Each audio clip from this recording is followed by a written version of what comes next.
Donald Trump rarely gets upstaged, but his recent impeachment trial often focused on something else: the Constitution. Did his actions reach its standard for removal? And could an ex-president even be tried in the first place?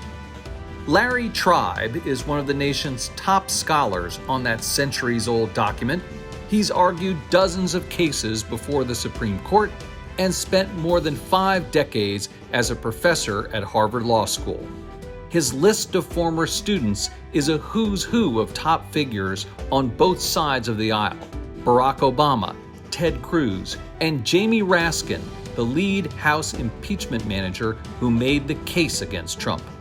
On this episode of Influencers, Larry joined me to talk about why the Senate voted to acquit, whether Trump faces real risk from more legal trouble, and what should be done about Facebook.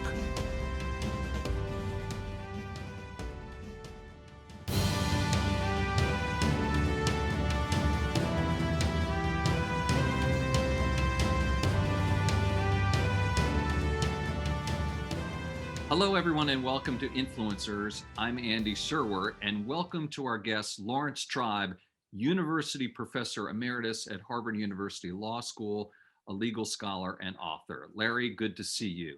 Good to see you, Andy. So I guess the first question that I'd like to ask you is, was the Senate right in its decision to acquit President Trump? No. I can elaborate. Yes, and please explain. Obviously, the 57 senators who voted to convict him were certainly right, even as former Majority Leader McConnell admitted. The House managers made their case completely that this was a deliberate course of action by the president to undo the results of a perfectly lawful election. He incited a mob to attack the Capitol of the United States. It was aid and comfort to a rebellion and an encouragement of rebellion, possibly even treason within the meaning of the Constitution. And if you ask the senators who voted to acquit, the 43, the overwhelming majority of them admitted that he was guilty, but rested on a legal technicality which was invented and concocted in this case by Senator McConnell. He delayed the trial by not reconvening the Senate. And then he said, oops, it's too late to now complete the trial, even though Trump was impeached when he was in office. But now he's not in office, and so you can't remove him. But of course, you can't remove him, but you can certainly disqualify him, which is the other remedy provided by the Constitution. So those who voted to acquit him, obviously because they were fearful of being primaried or of losing their financial support by abandoning their loyalty to Trump, didn't really believe he was innocent. So the Senate was wrong. McConnell argues in a Wall Street Journal op-ed, Larry, though, that impeachment should only be used to remove people from office. You just sort of discussed this a little bit, but where in the Constitution does it say that, in fact, impeachment would apply to someone not in office? Article 1, Section 3, Clause 6 says quite explicitly, using terms for people who are not necessarily in office anymore, like party or person, says that the most you can do to a party who has been impeached is remove the person or disqualify the person from future office holding. Removal is not the only purpose, and indeed it wasn't the primary purpose. Historically, when the framers adopted the impeachment power, the main example they had was that of a former British governor of Bengal who was out of office before he was impeached. And in the history of our country, it has been standard to use impeachment not just to remove someone in office, but to convict and disqualify someone after they've been out of office. For example, in 1876, the former Secretary of War, William Belknap, was impeached. He wasn't in the end removed, he was acquitted, but the Senate voted 37 to 29 that it certainly had the power to conduct a trial. As another McConnell, Michael McConnell, a conservative scholar from Stanford, has argued quite convincingly, there's no basis in the text or history of the Constitution for the interpretation that Mitch McConnell has taken. And I could go on at great length about that, but we don't have enough time. I want to bring up Michael McConnell again because he's on the Facebook Oversight Board, and I want to ask you about that. Right, That's a whole right. other subject. Jamie Raskin, one of the House managers who argued the impeachment case before the Senate, was a student of yours at Harvard. A wonderful student and a great person. Did you have conversations with him or other Democrats about how to conduct the trial? I'm not really authorized to discuss what role I may or may not have played, but you can just know that I've been in touch with Jamie throughout his career and have talked to members of Congress about impeachment generally. And I just don't think I should talk about whom I spoke with or in what exact context during this trial. But I've been following it closely, let's just say. Were you even surprised that 7 Republicans voted to convict? I thought there would be 5, but maybe one could get the 2 additional ones, Sinema of Arizona and the Senator for Cassidy from Louisiana. I think Jamie Raskin and all of the House managers did a spectacular job in pushing that number as high as it could possibly go. And those people who, in an exercise of extreme Monday morning quarterbacking, like Ari Melber, who seem to think they know better and that it would have been good to have live witnesses, just clearly don't know what they're talking about. The witnesses wouldn't have been live anyway. They would have been just taped depositions, and it would have protracted the thing indefinitely, and we might have lost, or the House managers might have lost 2 or perhaps 3 of the 7. So answer is, I think the House managers did brilliantly, and the 7 was the high watermark. That says terrible things about the Republican Party today, because for 43 of them to take the position that the most obviously impeachable abuse of power, violation of the presidential oath, departure from the president's duty to take care that the laws be faithfully executed in our history, for that not to be a reason to convict and disqualify, almost makes the impeachment power odious. Not quite, but it sure makes it bizarre as an appendage in the Constitution. Doesn't quite do what it was supposed to do. So not calling witnesses was the right call. I think that's exactly right. It was also the right call to at least propose calling the one witness, the Congresswoman who testified to the call with the minority leader of the House, in which the president basically told him, I don't care that they're about to kill Mike Pence. That would have been worth having, but they got a stipulation entering her testimony and evidence just as though it had been given live. And it was the right call not to push any further. Let's spin this thing forward, Larry, and talk about the possible litigation and remedies that former President Trump might be facing now that he's out of office. Mitch McConnell and some other Republican senators suggested that he might be held accountable for his actions in criminal and civil court. A lawsuit was filed just this morning.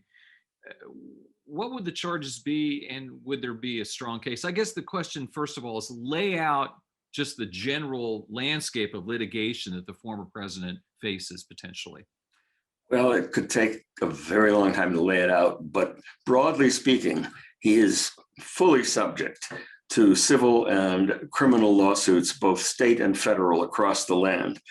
And he is certainly subject to criminal prosecution by the district attorney of Fulton County for trying to undo the Georgia election and strong-arm the Georgia Secretary of State. He's subject to prosecution in the District of Columbia for inciting a riot. He is subject to other kinds of prosecution for financial crimes in New York by the District Attorney of Manhattan and by the Attorney General of New York. He's subject to the lawsuit by Jean Carroll for sexual assault, a huge number of lawsuits. And the only immunity that a former president has is for actions that are within the outer perimeter of his official power.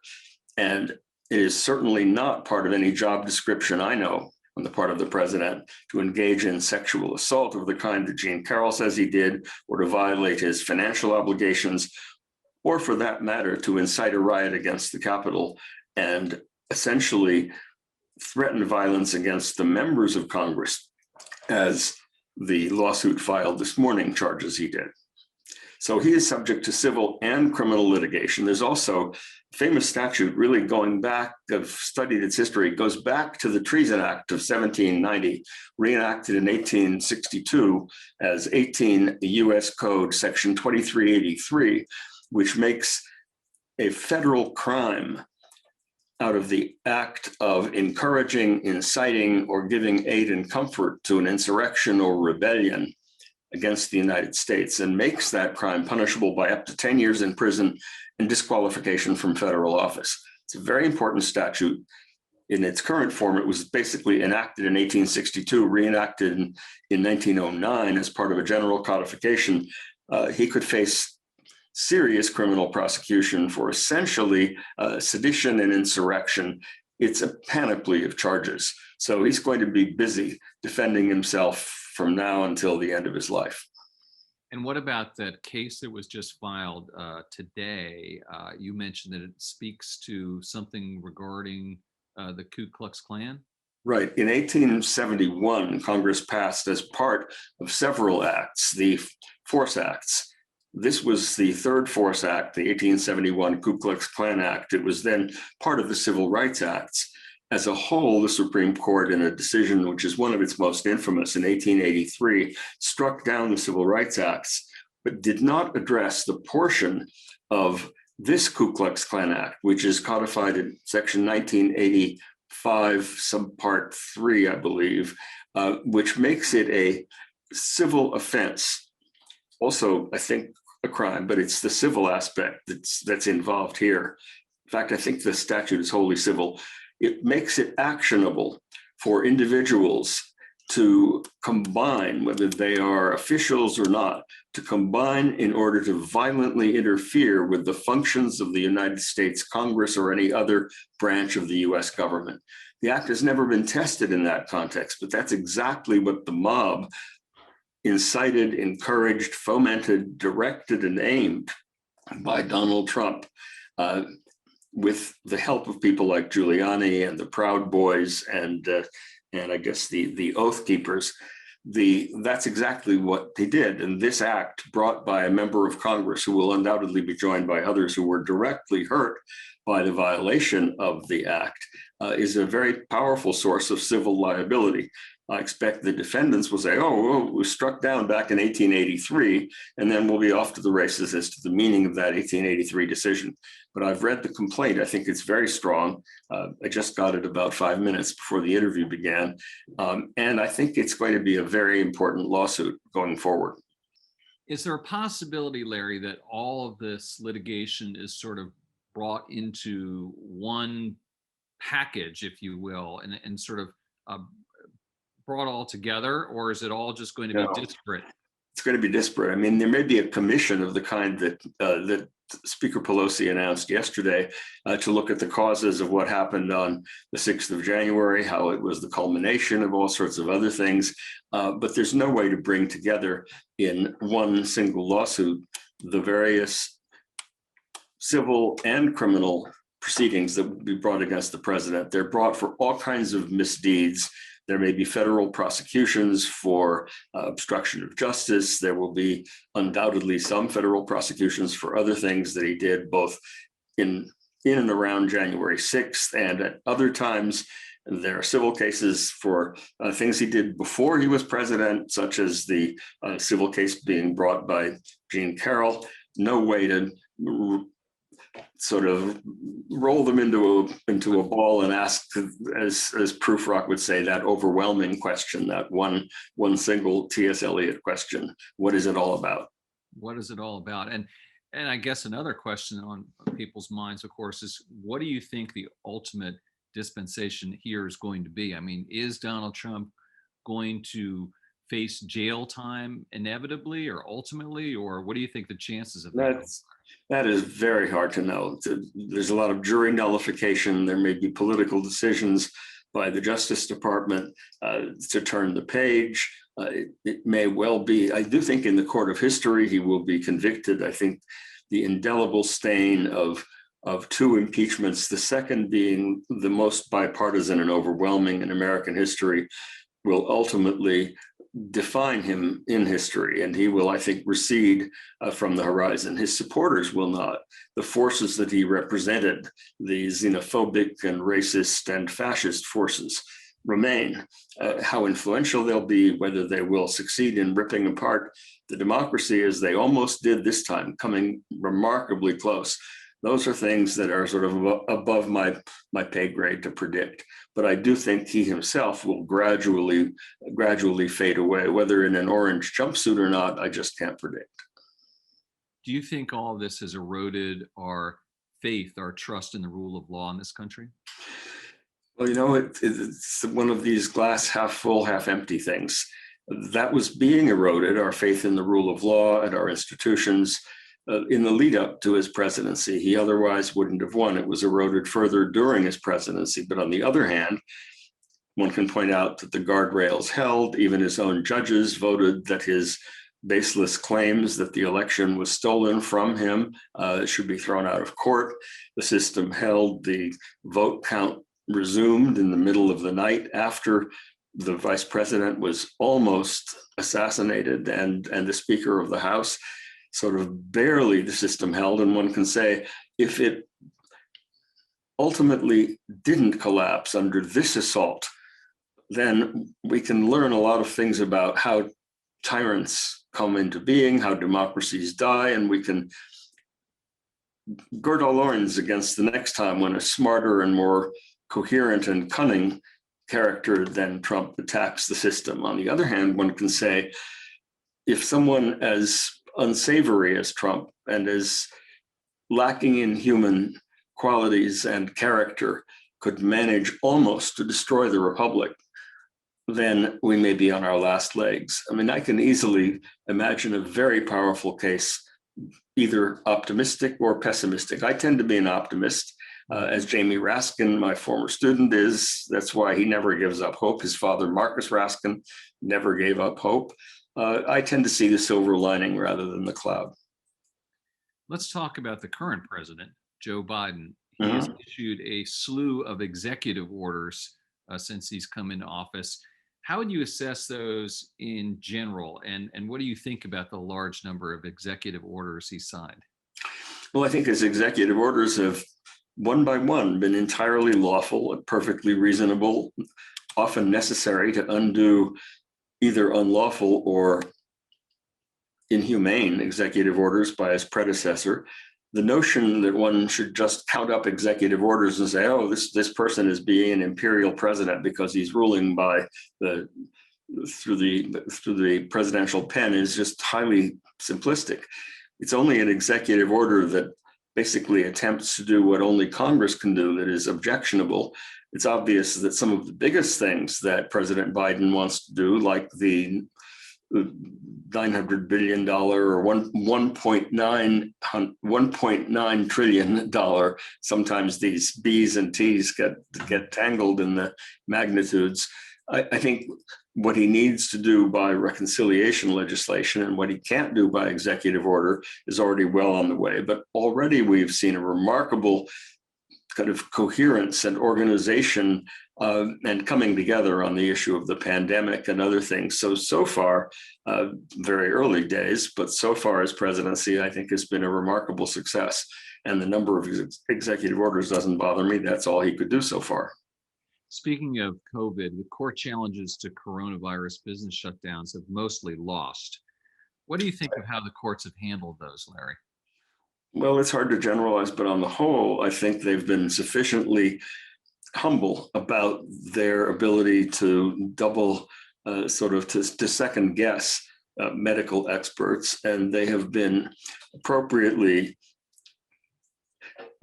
shall I say, respectful of liberty, but not fetishizing personal liberty. My freedom to sneeze is limited by the danger that the droplets will make you sick. And so requiring people to wear masks and so on, even though some people regard those as intrusions on liberty, I think have been generally upheld reasonably. Some of the courts have been a little bit too picayune about the lines that have necessarily been drawn in those statutes. Occasionally, the lines have not been sufficiently accommodating to religion and so on. And one would have to discuss those cases one at a time. The Supreme Court is weighing a case that would do away with Obamacare. How do you think the court will come down on that? It will get rid of the case once first of all, the original decision by the federal district court saying that when the tax penalty was reduced to zero, Obamacare as a whole fell, was so outlandish that I can't think of a single scholar anywhere in the spectrum of respectable academics who ever thought it was correct. The administration's position was outrageous, that because the tax rationale for the law was no longer valid, which I think is a mistake. You can have a tax that occasionally doesn't actually impose a burden on anyone, that because the tax was no longer burdensome, you couldn't have a mandate to purchase insurance. And because the mandate fell, the whole thing fell. It was an extreme version of, for want of a shoehorn, the horse is lost, one of the horse, the rider is lost, the army is lost. I don't think the court would have bought it anyway. But now that the Justice Department under under Biden, now that the Justice Department under Biden has reversed the position that the Trump administration took against the law, I don't think there is a chance at all that the law will be invalidated. Good idea to expand the number of seats on the Supreme Court? That's a hard question. I mean, there will be a commission that looks into that issue along with other questions of judicial change, such as non-renewable term limits for Supreme Court justices, expanding the number of courts of appeals, district courts. I have been of several minds about that. I'm about as open-minded a person on that subject as I know, because a lot of the very liberal friends that I have think it's obvious that at this point we have to play hardball and expand the court. Otherwise, we are doomed on issues like reproductive freedom and affirmative action and others for a generation or more. My more conservative friends tend to think that the court would be ruined as an institution if we played with it that way. I am tugged in both directions. Look forward to thinking more about it. Right. And historically, the number has changed, although not in Sure. many decades. Right. That's right. I mean, 1869, I think, was the last time it changed. And, 9 is a nice, odd number, but there's nothing sacrosanct about it. Right. Right. Let's switch over and talk about business a little bit, Larry. You have defended companies like GE and Peabody Energy against environmental interests, I guess you could characterize them. How do you decide who to represent, and don't your liberal friends, as you call them, get mad at you when you do that? They often do. I mean, basically, I look at what I think the constitutional issue is. The climate change case was the one that was hardest for me, because in that case, I've been really a very passionate proponent of powerful environmental regulation, dealing with the existential problems of climate change for a long time. I taught the first course in the country denominated environmental law in 1969.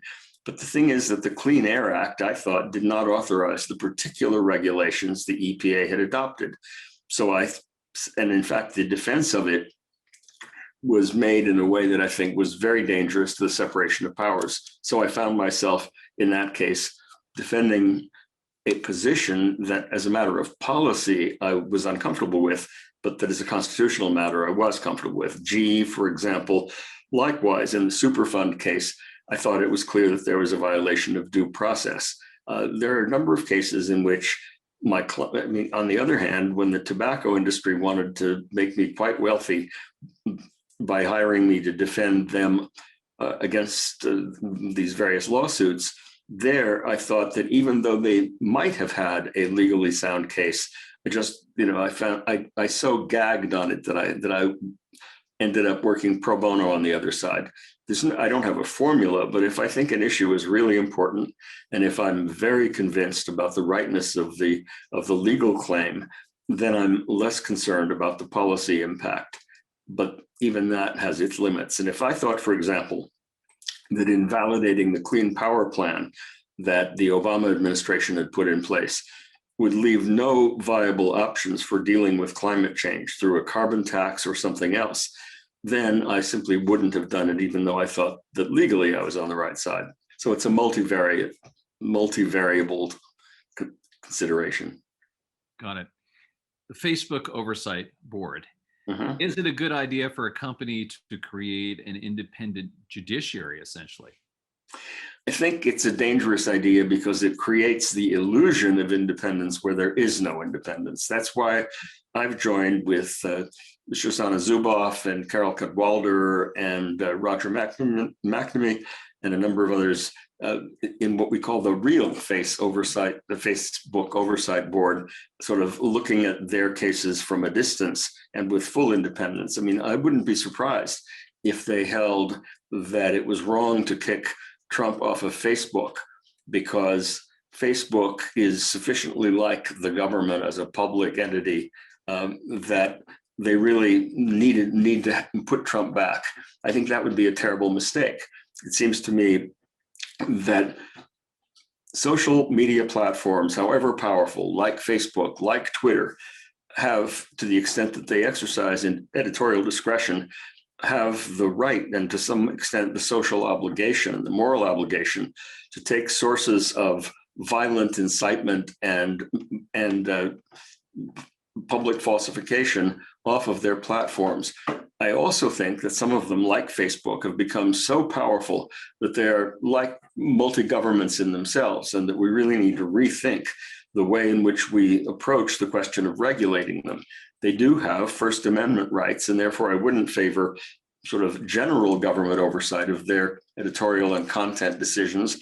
On the other hand, they are so powerful that their ability, not in the case of Trump, who has plenty of access to the public anyway, but their ability to basically choke individuals and organizations off of access to the public imagination and sort of public information sphere is just too great for any one company to have. And I don't think just breaking them up, although that might not be a bad idea, would be enough. I think we need to rethink Section 230, the immunity provision. I think the time is ripe for really a full reconsideration of the intersection between the First Amendment and powerful, ostensibly private social media. Yeah, let me drill down into that a little bit more. First of all, so you don't think Facebook should let Donald Trump back on? Correct. Okay. And then let me ask you a little bit more about regulation. And so you don't really have a defined answer in your mind right now. I mean, repealing Section 230 is not necessarily going to do the trick. Breaking them up, not necessarily going to do the trick. Right. What would do the trick, though, Larry? I don't know yet. It's one of the things, if I look at my sort of intellectual agenda for the next 10 years, if I'm around for another 10 years, that's one of the things I'm thinking about. I gave a speech some years ago at the opening conference of the Electronic Freedom Foundation. It was the keynote address. I called it technology in cyberspace. And I was looking at the different ways of reconceptualizing constitutional principles in a world where boundaries are no longer physical, in a world where search no longer necessarily involves penetrating physical spaces, and the importance of reformulating our legal and constitutional commitments so that they are invariant to various kinds of technological change. Something I started doing some years ago. I wrote articles about cloning and cyborgs and chimeras and genetic engineering in the 70s when people thought I was trying to enter the world of science fiction. Now we have all of those issues before us. So the answer is I haven't thought it all through, but I intend to keep thinking. Do corporations have too much power in the courts now because of the First Amendment and because they're allowed to participate more in the political process? Well, wealth has too much power. Wealth generally, whether it is embodied in the corporate form or in any other form. I think decisions like Citizens United, in the theory that they espoused, were far too sweeping and general, far too insensitive to the need for making free speech more egalitarian, not simply something principally accessible to those with money and corporate power. But on its facts, the Citizens United case was pretty hard. Question is whether you could publish a video or a book. And the line between a video and a book was kind of blurry. Attacking or defending Hillary Clinton shortly before the election, that's a hard one. So when, for example, Elena Kagan, who argued that case for the government, and who said that that Congress did have the power to prevent Citizens United, which was a nonprofit corporation combining profit corporations. She argued that the government did have the power under the McCain-Feingold Act to prevent Citizens United from spending a bunch of money on an anti-Hillary video. And she was asked from the bench, well, what if it were a book? Could the government prevent Random House or some other publisher from publishing highly partisan book for or against one of the candidates because it involves spending money, earning money, making a corporate profit? Could it put a limit on it? And she said, hard one, but yes. So she was basically in the awkward position of defending the limitation on book publishing.